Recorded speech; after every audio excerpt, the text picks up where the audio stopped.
Isang mapagpalang hapon po sa bawat isa. Napakaganda po ng aralin na kung atin pong napakarami kasing kaliwanag yung mga aralin. Ngayon, aralin natin yung ikalawang sitas. Sabi po sa Ebanghelyo ng Apostol Mateo, Kapitulo 13, versikulo 14 hanggang sa 23. At natutupad sa kanila ang hula ni Isaias na nagsasabi, sa pakikinig ay iyong maririnig, sa anumang paraan hindi ninyo mapag-uunawa. Ganito po kasi yan. Ang Ebanghelyo, pwede natin pakinggan. Meron daw tayong pandinig. Sabi nga, ang may pakinig ay makinig sa sinasabi ng Espiritu. Sabi nga, ang may tainga ng pangsyonal ay mag-unawa. Ibig sabihin, may tainga ka, tapos bumagana naman yung eardrum, tumatanggap naman ng napapakinggan, kinakailangan din nag-uunawa o nag-a-analyze. Hindi lang yung napakinggan labas sa kabila. Kung yung napakinggan yung Ebanghelyo, pag uwi ng tahanan, nakalimutan na yung Ebanghelyo. Ano nga ba yung pinag-aralan kanina? Pero kung inunawa natin yan, ngayon pa, pinoproseso ng ating utak, bit-bit natin yan, hindi po yan mananakaw. Sapagkat, nakatanim nun sa isip natin. Ngayon po, kinakailangan ang pangsyon nitong tainga, mapakinggan niya at maunawaan niya ang lahat ng bagay na tinatanggap ng kanyang tainga. Ngayon, kung hindi yan pangsyonal, hindi yan mangyayari yan doon sa mga pinapamahan ng ating dakilang Panginoon. Walang iba, yung mga iskriba, yung mga parisiyo na mga mapagpaimbabaw. Palaging may dala ng mga kasulatan, palaging nagpapahayag ng kasulatan, pero ang kanilang sarili ayaw man lang sumunod. Kumbaga, ang nangyayari,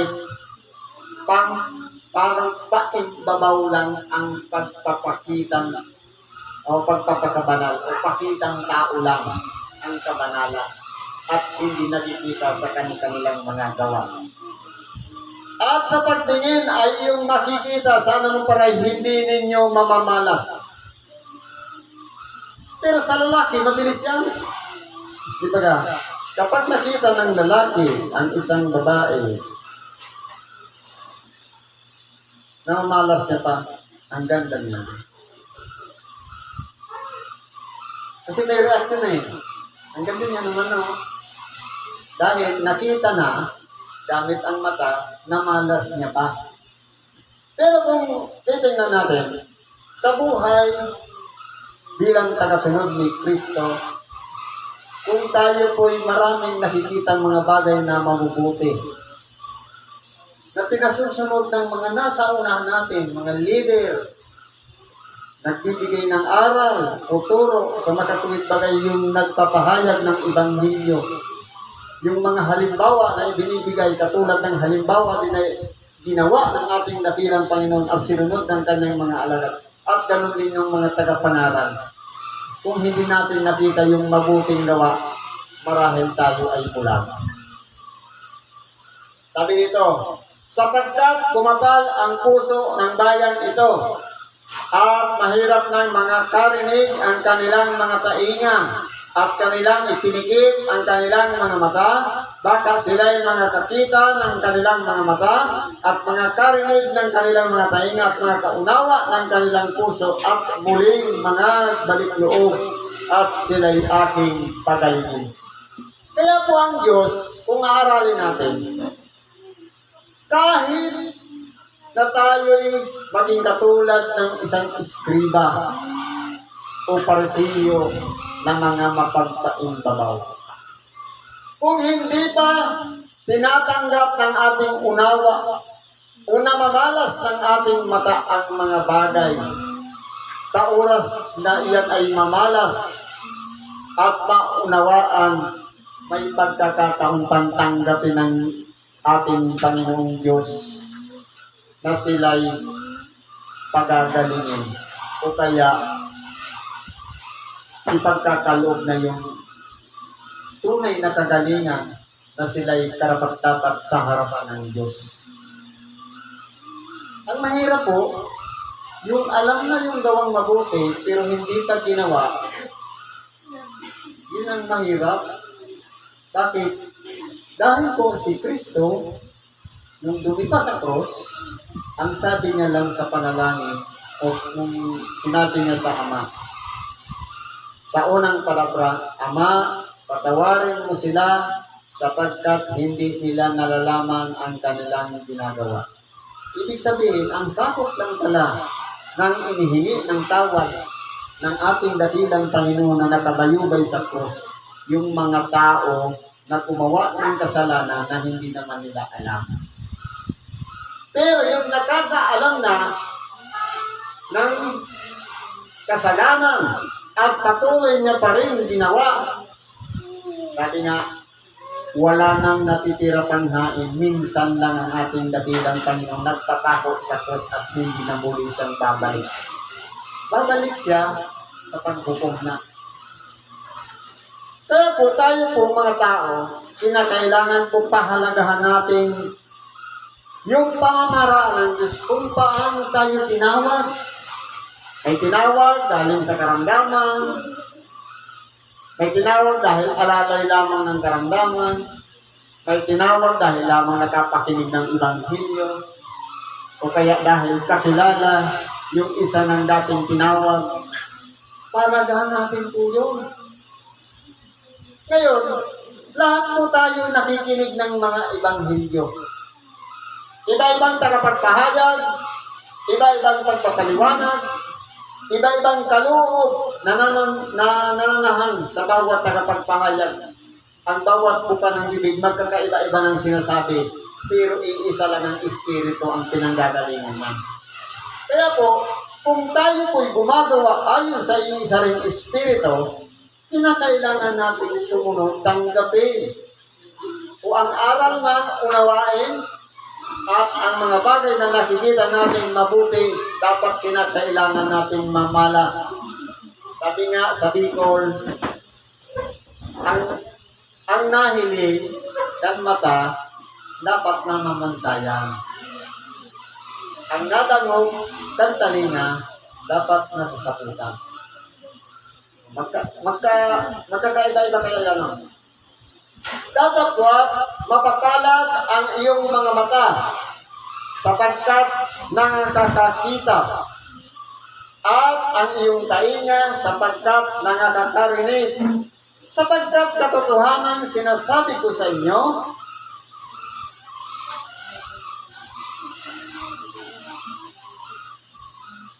na hinangad na makita ng maraming propeta at ng mga taong matuwid ang iyong nakikita at hindi nila nakita, at marinig ang inyong narinig at hindi nila narinig.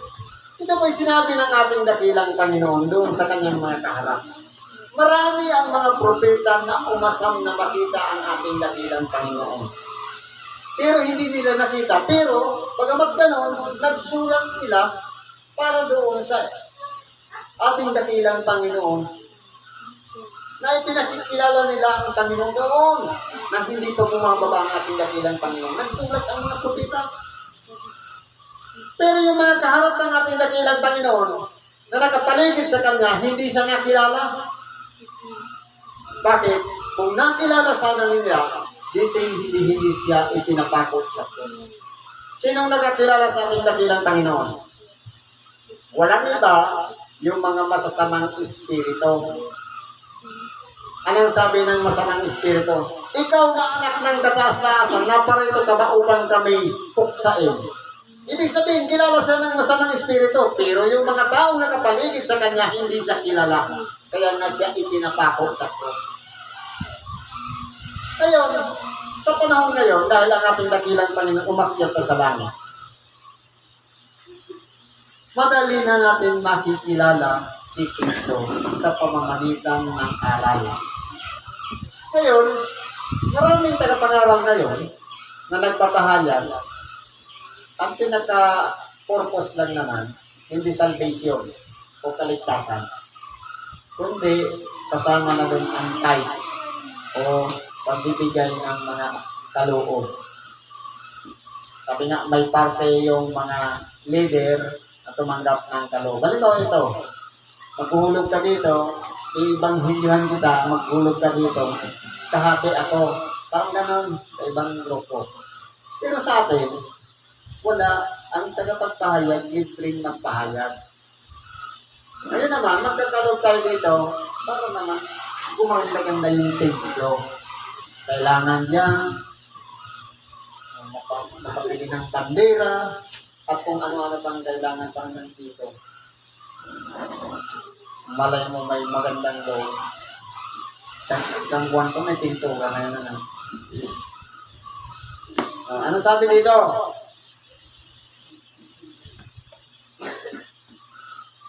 Pakinggan nga ninyo ang talinhaga patungkol sa mga hasik.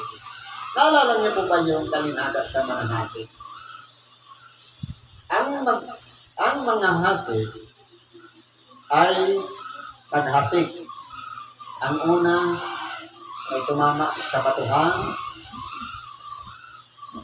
may tumama sa dawagan, may tumama sa tilikan, at may tumama sa matabang lupa. Ngayon, ang paliwanag ganito. Kung ang sino man ay nakikinig ng salita ng kaharian at ito'y hindi niya napag-uunawa, halimbawa, parang ini-ignore lang natin yung napapakinggan natin. Hindi.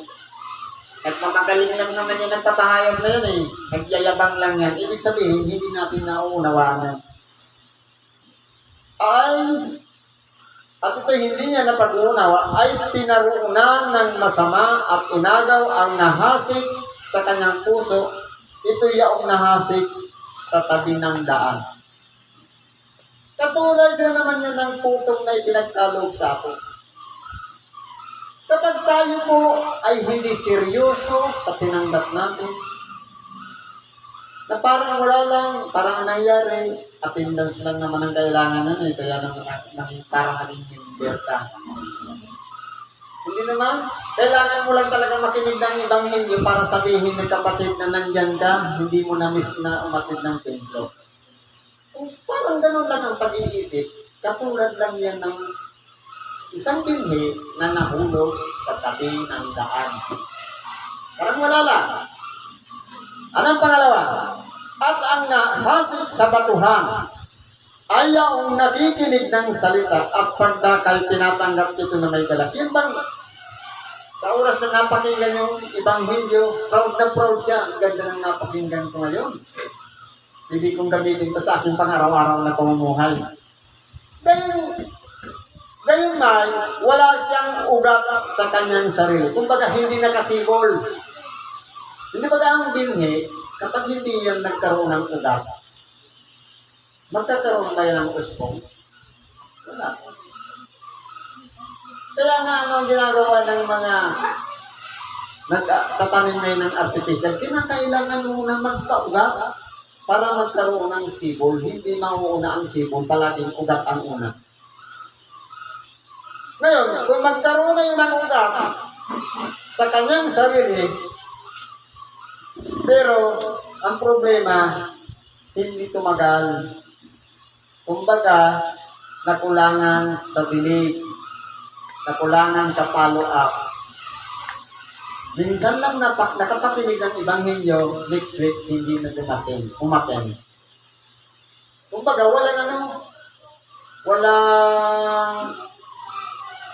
hindi consistent yung pakikinig ng Ebanghelyo, kaya natuyo yung kanyang ugat, hindi na nagpatuloy yung ugat. Kundi sa sandaling tumagal pagdating ng kapighatian. Sabihin pa ng kaibigan, sinabi ko na kasi sa'yo eh. Punta-punta ka pa dyan sa templo, tingnan mo tuloy nangyari sa buhay natin. Sinisi ka pa. Ngayon, sa totoo lang, tinanggap yung salita, may gala, pero sinisi ka pa. Ngayon, pagdating ng kapigatian o pag-uusig dahil sa salita, pagdakay natitisod siya. Kapag nakarinig lang ng isang salita, minsan natisod na ito. Ayaw ko na pumunta ng mundo yan. Ganyan pala dyan eh. Hindi naman ako marunong mag-magnet, pinapamagnet na ako. O dahil, kumbaga kulang po kasi sa follow-up, kaya kinakailangan yung nagkahasik, titingnan muna kung yung tatamaan ng paghahasikan, karapat dapat, ano ba ang kulang doon? Baka tuyo siya, hindi siya makasibol, dapat tinitingnan din niya na naghahasik. Ano pa? Ang nahasik sa dawagan, yaong dumirinig ng salita. Kumbaga, yun naman sa dawagan, halos katulad din ng tabi ng daan. Na tinatanggap yung aral, ngunit ang pagsusumakit na umulo sa sanlibutan dahil nga sa katapusan, dahil sa kawalan ng pera, dahil sa kahirapan, parang nawala na ng pamasahe, hindi na makapagpatuloy. Iniinis, o sabi pagsusumagit o kung sang libutan, at ang daya ng mga kayamanan. Ang kayamanan kasi marami yung ibig sabihin. Ang pera, kayamanan. Ang pamilya, kayamanan din. Ang bahay at ari-arian, kayamanan din. Basta lahat ng nakaugnay sa atin, kayamanan yan.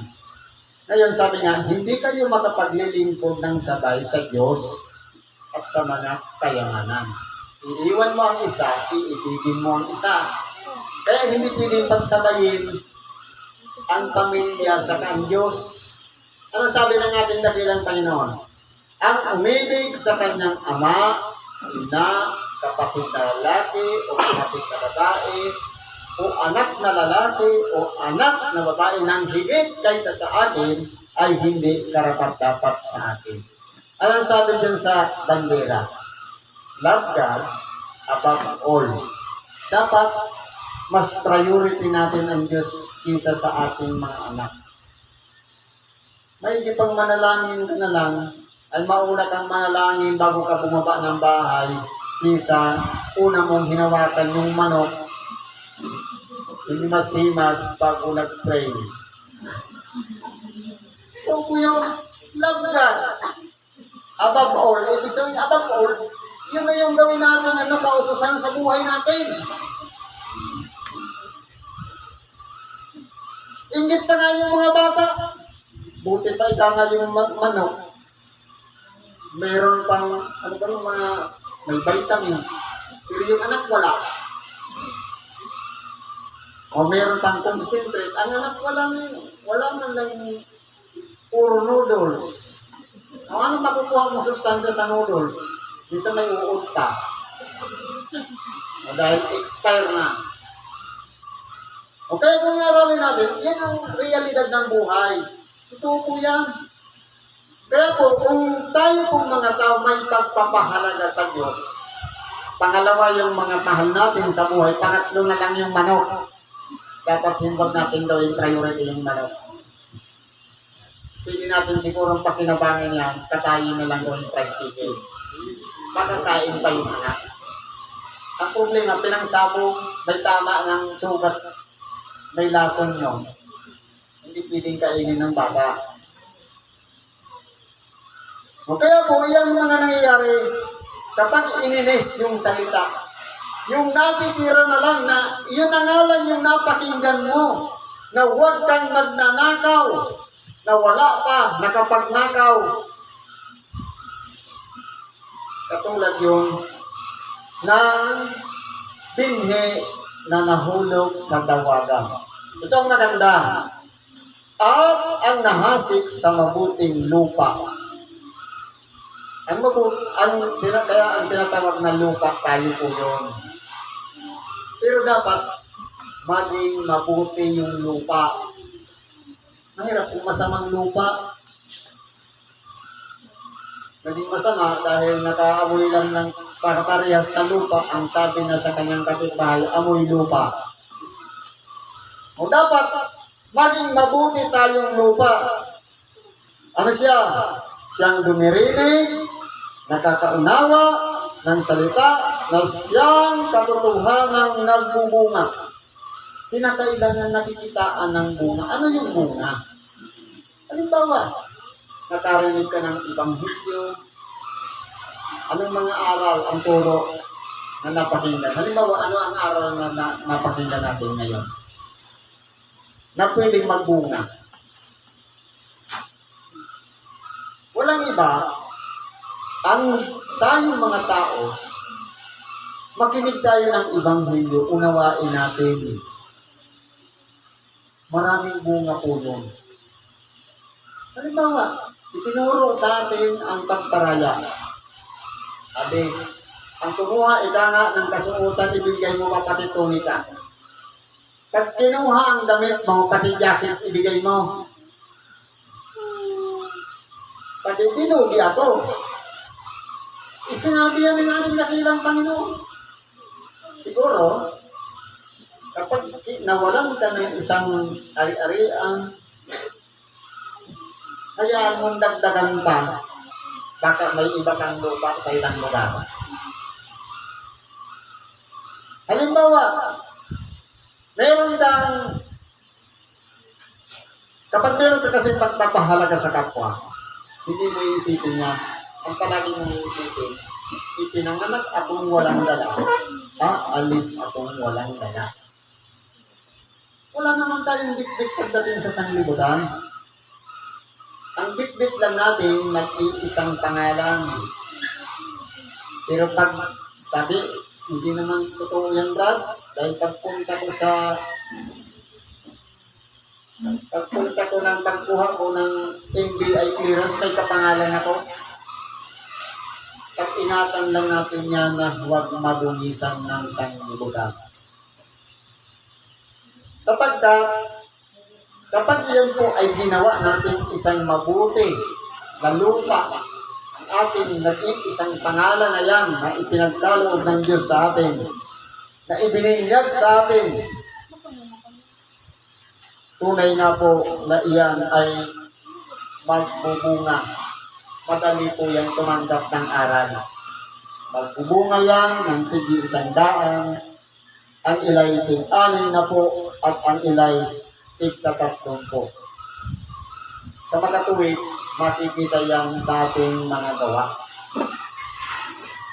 Ngayon, magkakaugnay na yan, napakinggan, inanalyze, inunawa, at in-apply, yun na yung mabubuting gawa. Mahirap kong gawin kung tayo'y nasa laman. Kaya nga, ipinagkakaloob na sabi nga, templo tayo ng Espiritu Santo. Hayaan natin ng Espiritu Santo manahan, manalaytay sa bawat himay-himay ng ating laman. Sabi nga, thy will be done. Sayang yung panalangin natin. Mangyari nawa ang iyong kalooban kung paanong sa langit, gayon din sa lupa. Kaya tayo dumaranas ng mga pagsubok. May plano ang Diyos sa buhay natin. Tanggapin na lang natin ng maluwag. Huwag na natin problemahin kasi kapag problema natin, ini-stress lang natin ang ating sarili. Ang isipin natin, solusyon, hindi patungan ng isa pang problema. Kaya po, para tayo magbunga, ang tig-100, tig-6 na po at tig-3 po. Gawin lang natin kung ano ang nais ng Diyos sa makatuwid. Una natin siyang hanapin sa pagdilat ng ating mata. At bago tayo matulog, manalangin din tayo sa Kanya. Ang mahalaga dyan, natapos man yung buhay natin dito sa ibabaw ng sanlibutan, pagdilat natin ulit, nandun tayo sa buhay na wala hanggan. Yan po ang pakanasain natin, hindi yung dito sa ibabaw ng sanlibutan. Siguro hanggang dito na lang ang ating maliit na pakikibahagi sa oras na ito. Salamat at pagpalain tayo ng Diyos. Ano man ang ating mga kahilingan, karaingan, problema man yan, idulog natin lahat sa Diyos at ipagkakaluglat ang kasagutan sa ngalan ni Kristo Jesus. Magandang hapon sa ating lahat.